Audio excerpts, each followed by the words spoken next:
Assalamualaikum warahmatullahi wabarakatuh.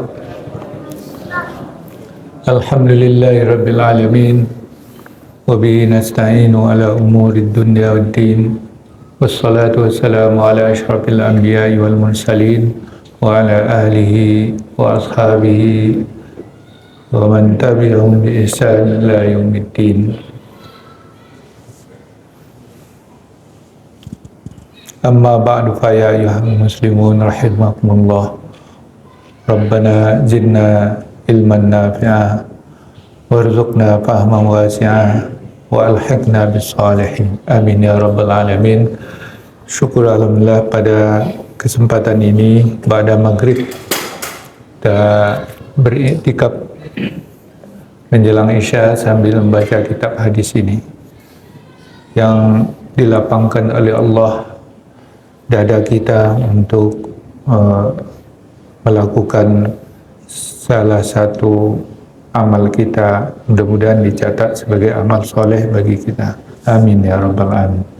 Salawat dan salam untuk junjungan kita Nabi kita Muhammad. Allahumma salli ala sayyidina Muhammad wa ala ali sayyidina Muhammad. Sampai kita ke hadis yang ke 375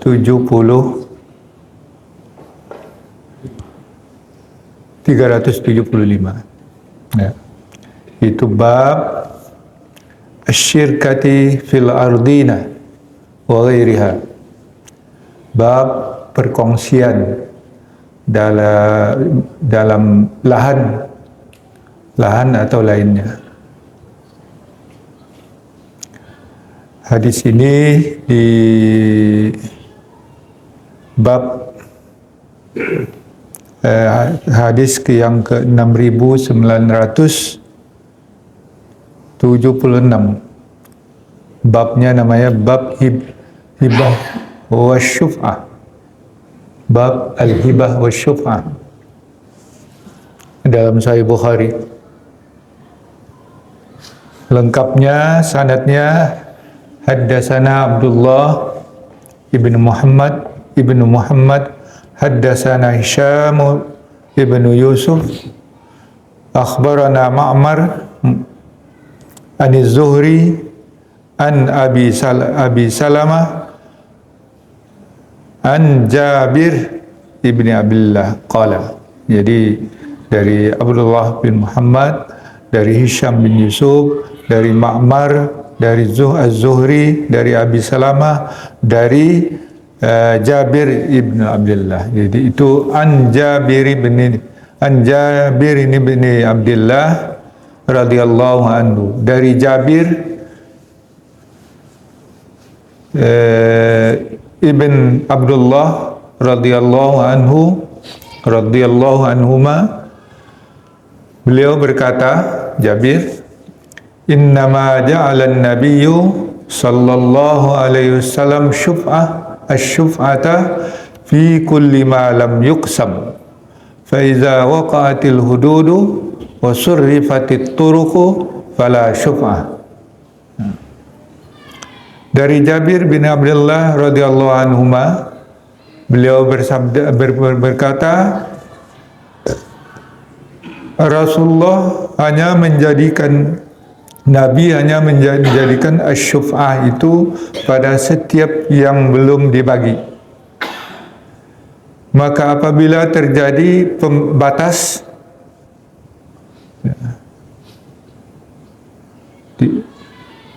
wa surrifatit turuq, dan jalan-jalan dipalingkan, dibelokkan, fala syuf'ah, maka tidak ada syuf'ah.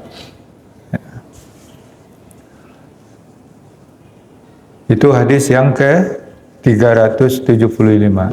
Tentu orang yang baru mendengar hadis ini tidak paham dia apa syuf'ah. Kalau dalam istilah dari istilah modern, itu syuf'ah itu adalah akuisisi paksa. Ya. Jadi ada orang yang bergabung, berkongsi dalam saham apakah itu perkebunan atau rumah atau usaha apa namanya itu, kalau sekarang ada supermarket atau pertokoan gitu ya. Orang yang bergabung ini berusaha di situ membagi keuntungan, tapi kalau lahan perkebunan tidak dibatasi mana yang hak dia, mana itu, jadi bersama saja, hanya berbagi hasil dan keuntungan dari perusahaan. Nah, apabila salah seorang atau yang pemilik asal misalnya, kalau ada pemilik asalnya, itu atau salah seorang syariknya, pemegang sahamnya, menjual sahamnya kepada orang lain tanpa seizin partnernya, syariknya, maka yang si syarik yang nggak tahu itu boleh mengakuisisi paksa orang yang saham yang sudah dijual itu, dibeli paksa oleh dia. Karena nanti kawan itu mungkin saja dia tidak mengenalnya, ya tidak musyawarat untuk menjualnya, dialihkan aja sahamnya, maka yang satu lagi itu berhak mengakuisisi, mengambil kembali, menggabungkan kembali kepada saham dia secara paksa. Tentu dengan membayar yang sudah dibayarnya tadi. Ya. Nah, pengembalian paksa ini namanya syuf'ah. Ya. Jadi, tapi syaratnya syuf'ah apa ini adalah gabungan modal daripada harta benda tidak bergerak, seperti perkebunan atau tadi supermarket atau lain-lain tidak bergerak. Itu menurut fikih zaman dulu. Kalau sekarang akuisisi itu sudah saham yang tidak bergerak juga sudah dilakukan. Tapi prinsipnya dalam fikih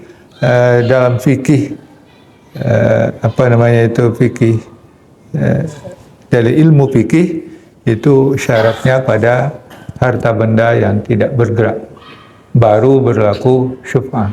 Ada akuisisi paksa dari salah seorang pemegang saham apabila dia tidak tahu bahwa sahamnya sudah dijual oleh rekannya. Nah, jadi itu kalau ada yang pengusaha di sini, nah ini ketentuannya. Ya. Kalau kita ada memegang perusahaan persero atau yang memiliki saham besar lah ya, saham besar, itu untuk menjual sahamnya atau menjual bagian dia itu wajib seizin daripada syariknya. Kalau tidak izin tidak boleh. Kalau dijual diam-diam, maka yang rekannya ini boleh mengambil paksa kembali ya, karena ini berkait dengan harta yang tidak bergerak. Itu syuf'ah ini, pengambilan paksa kembali, akuisisi paksa kembali ini, itu berlaku pada fi kulli ma lam yuqsam, yang belum dibagi apanya itu, bendanya ini, hartanya ini. Jadi umpamanya perkebunan, misalnya 10 hektar, ya 10 hektar di sana untuk si A dan 10 hektar B, tidak dibagi seperti itu, hanya membagi hasil saja. Kalau sudah dibagi, ada batasnya, Ya. Yang ini ya bagian dia, ini bagian itu, maka itu tidak berlaku syufa'ah. Kalau yang bagiannya dia jual, ya serah jual.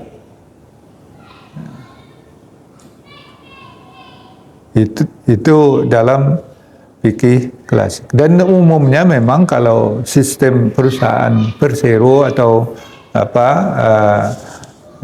itu adalah gabungan beberapa saham, dan ini ya ketentuan dalam fikih seperti itu.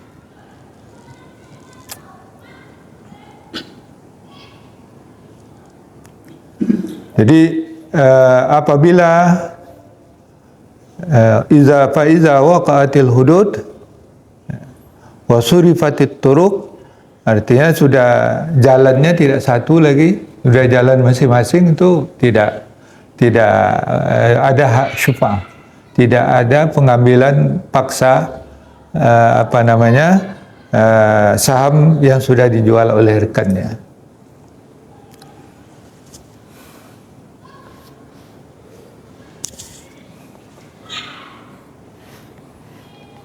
Ini kita kira-kira ketentuan yang dari hadis 375 ini. Nah, itu yang syufa'ah. Itu menggabungkan kembali hak pengelolaan, yaitu kepada oleh salah seorang rekan yang tadinya dijual secara tidak jual sepihak, ya, jual sepihak, maka hak syufa'ah, hak akuisisi kembali itu ada padanya, rekan lamanya. Itu hadis yang ke 375. Kemudian hadis yang ke bab hibatul mar'ah li ghairi zawjiha. Bab pemberian seorang perempuan bagi selain suaminya. Kalau memberi ke suaminya tidak ada masalah. Tentu ini dari harta perempuannya sendiri, karena perempuan berhak, ada hak harta, ya, yaitu mungkin hak yang diterima oleh perempuan dari harta warisnya atau dari pemberian orang lain kepadanya, sehingga dia menjadi hak istri. Nah, bagaimana hukumnya memberi hartanya dia sendiri kepada orang lain? Hadis ini juga dalam kitab hibah, ya.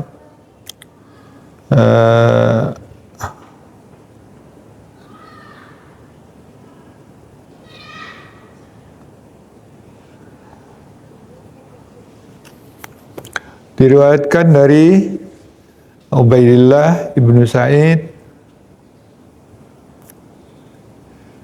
haddatsana Abdullah ibnu Numair, haddatsana Hisham bin Urwah an Fatimah an Asma, ya, an Asma anna Rasulullah sallallahu qala anfiqi wa la tuhsi.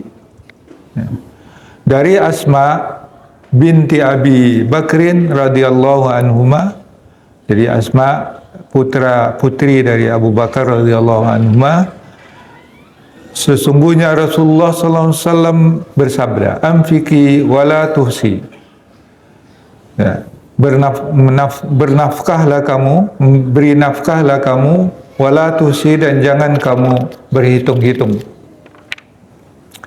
Fayuhsillahu alaika, maka kalau kamu berhitung-hitung, maka Allah pun berhitung-hitung kepada engkau. Wala tu'i fayu'iyallahu alaika, wala tu'i, wala tu'i,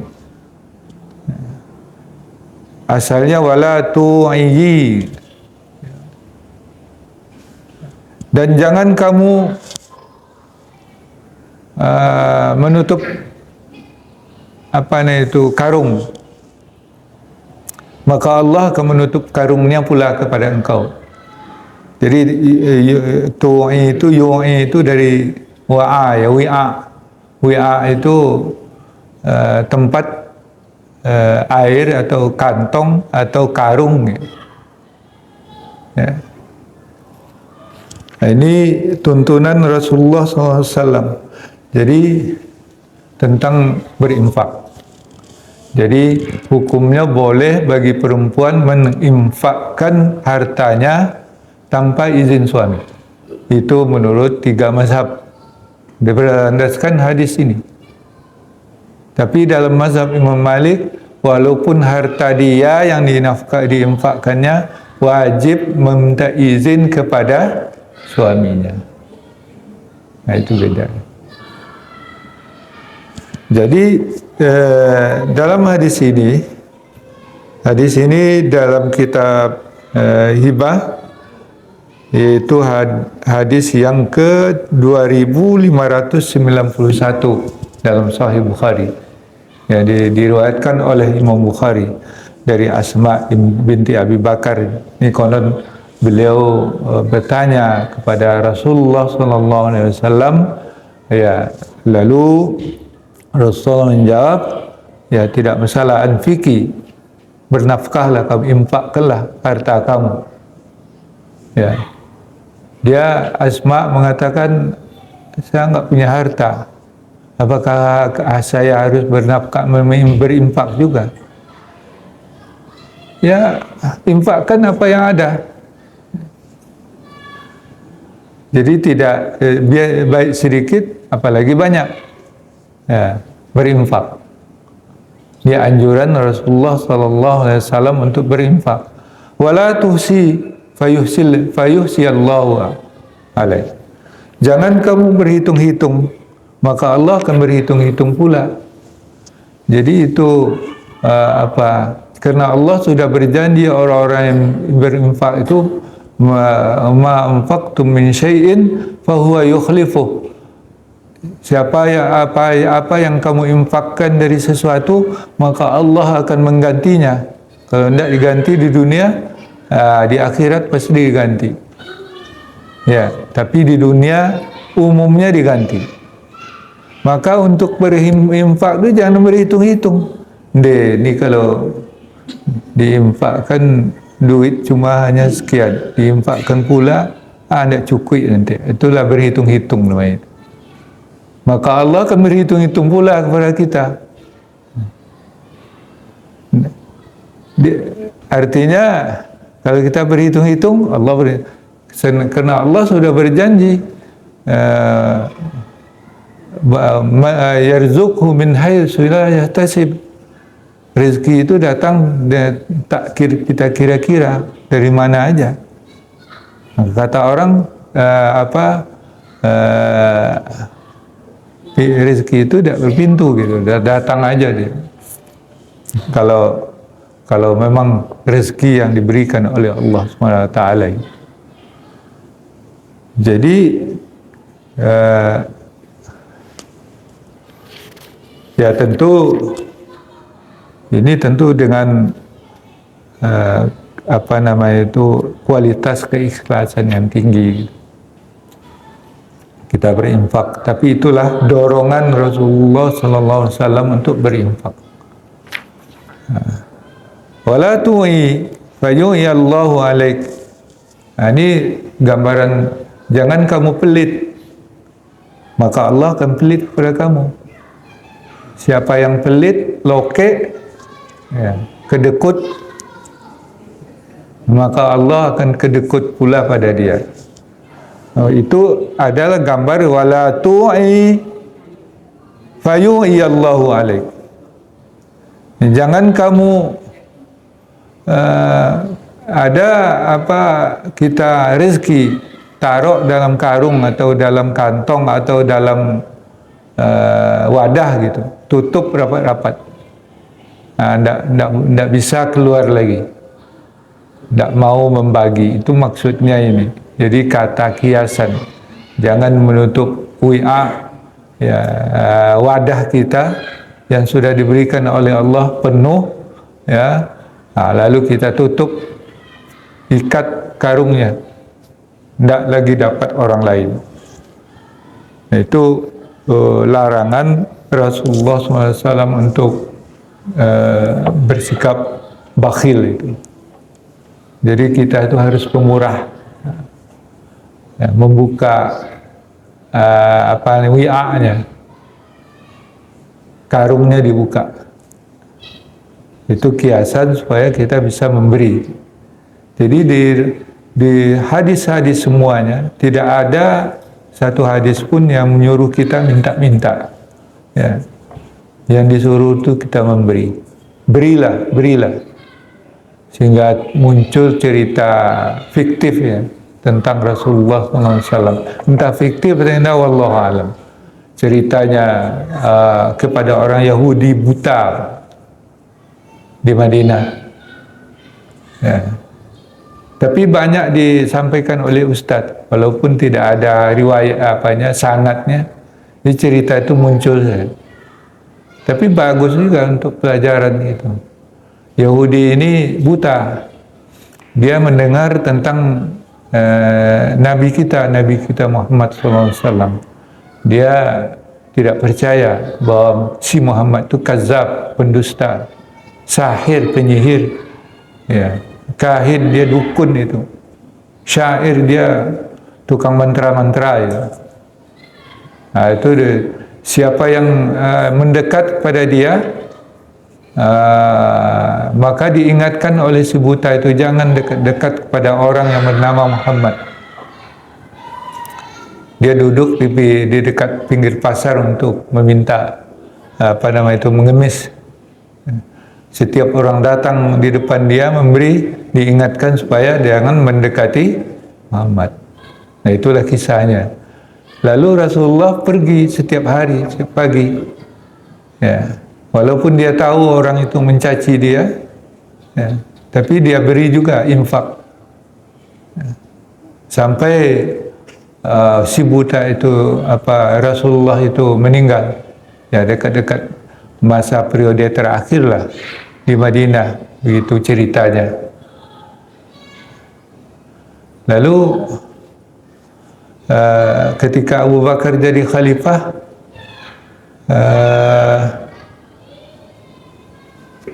Abu Bakar bertanya kepada anaknya Aisyah, istri Rasulullah SAW, apa yang selalu dilakukan oleh suamimu Rasulullah?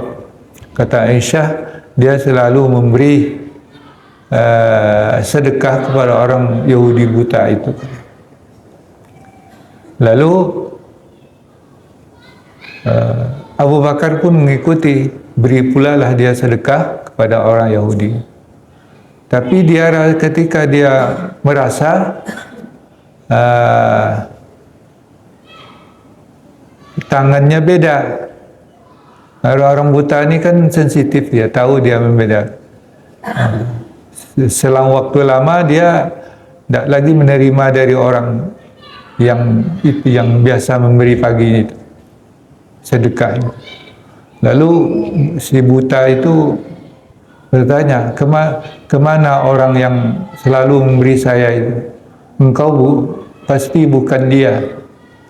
Ya. Kata Abu Bakar, beliau sudah meninggal dunia. Siapa namanya? Dialah Muhammad sallallahu alaihi wasallam. Ya. Lalu menangislah si buta itu, dan dia konon menjadi Muslim. Entah iya entah tidak cerita itu, tapi gitulah sang pengisah yang mengisahkan, ya, yang kisah yang tidak asal. Jadi itu menunjukkan juga kalau benar kisah itu kemuliaan hati Rasulullah SAW yang tidak membenci orang yang membenci dia. Ya. Itu susah kita terapkan. Dan memang Rasulullah tidak pernah membenci orang, walaupun orang berbuat jahat pada dia. Sehingga Abdullah bin Salul Ya. Ubay bin Salul meninggal, diminta oleh anaknya supaya disalatkan, salatkan juga pada dia dengkotnya orang munafik yang selalu merongrong Rasulullah SAW. Dari situ kemuliaan sifat Rasulullah SAW. Ya. Nah, inilah pesan-pesan dari dua hadis ini yang kita baca. Mudah-mudahan dapat ada pelajaran yang kita ambil dari kedua hadis ini. Ya, pertama, kalau nanti pengusaha-pengusaha yang berkongsi dalam satu perusahaan, maka ketentuan syuf'ah itu ada ketentuan syuf'ah itu boleh mengakuisisi paksa apabila saham rekan dijual tanpa pengetahuan kita. Yang kedua, ya, dorongan Rasulullah SAW untuk berinfak. Yang di sini kasusnya kepada para istri. Ya. Jadi jangan ragu menginfakkan hartanya, sedikit atau banyak, dan jangan berhitung-hitung. Pasti Allah menggantinya. Ya. Jangan tutup kantongnya, jangan kantong berjahit. Nah. Wallahu a'lam bishawab. Kalau ada yang ingin didiskusikan, silakan.